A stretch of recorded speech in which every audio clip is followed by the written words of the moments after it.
وماشي دولة فدرالكو أي كحنا ميلاد السوق اللي إنترنتك أي فدرالكو نقول وش غيسانية فدرالك إثيوبيا درون سبيدر المركا ميد كيسي شاتي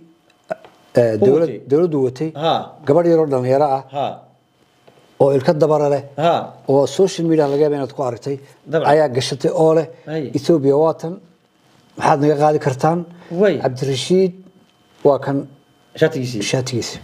inna lillahi wa inna ilayhi indadka TikTok ayaa qaybtaasi dagaalkooda ugu badnaa oo ahaa marka meydadkii laga dilay ayaan kulay qaar baa la soo celiya ayaa la wada geliyay internet الميت كلا دوبي وماشي دولة فدرالكو أي كحناقضي iyo gabadha shaatiga ninkii taliyaha dhamaa u ahaa hogaankaas ka yimid iyo caale in sayna gabadha xirato hawsha ay ku jirto waana kale marka gabadha shaatiga ninka isku sawirayso ee meedad la soo geliyay internetka ayaa federaalku gooni u shaqaysanaya federaalka Ethiopia drone spider marka dhagax buur ay ka timid drone-kaas mid kamid ah waxay soo sawirtay ilaa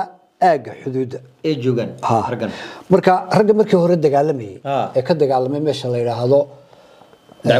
dacwaley waa rag meesha u dhashay deegaanka oo beesha arabe deegaanka laakiin darooniska waxay soo sawireen rag aad u tiro badan oo baabuurna wata oo dhufeysii qotay oo gadaal jooga oo diyaar u difaac labaad waa difaaci ugu dambeeyay marka halka waxa gashay Ethiopia in ciidamo xoog leh oo ka yimid dhinaca Soomaaliland ay soo weerareen doonaan wali ma weerareen sawirradii baa la qaaday dadkii difraha laga fulay afkee ciidamada soo socda iyo baabuurtii ayaa nin walba video ka soo duuleeyahay oo ka gurmadkii reer hebel oo kuwa sii socda waxa soo dhan sirdoonkan Ethiopiaanku waa ka warhayaan way ka warhayaan warabad guleysanayn khaladka u weyn shacabka haystaan waxa weeye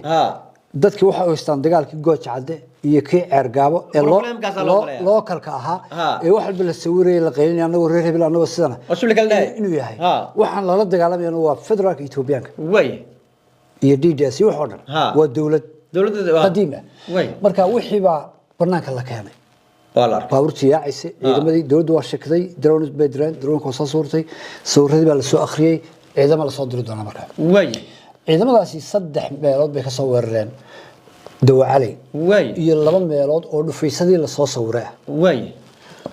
2 meelood kamida way jireen balburburi min subax weerarka ay qaadeen nimankaas isla markaa cagta mariyeen dhufayska saddexaad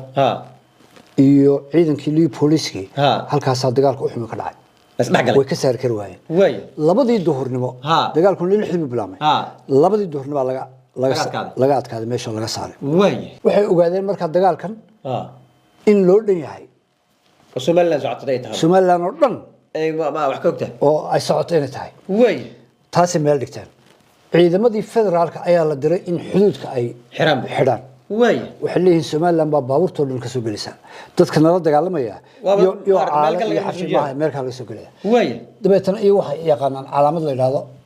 argagixiso shaabadu way soo qaateen bas argagixiso nala dagaalamay nimankaas lama tuso nimankaan lama tuso dadku reer Soomaaliland social media waxa ka dhacaysa qayladaan sax qabyaalad qura reer hebel baan soo weerar waxana waa dawlad reerka doonayaan ka koobnaadaan si fiican marka horta markuu horeysa qabiil lama dagaalamay dabcan dawlad baa la dagaalamaysa dabcan dawladina qabiil lama qaato karto deemay lama dagaalami karto dabcan waa shacab inkastoo nimankan ay hubaysnaayeen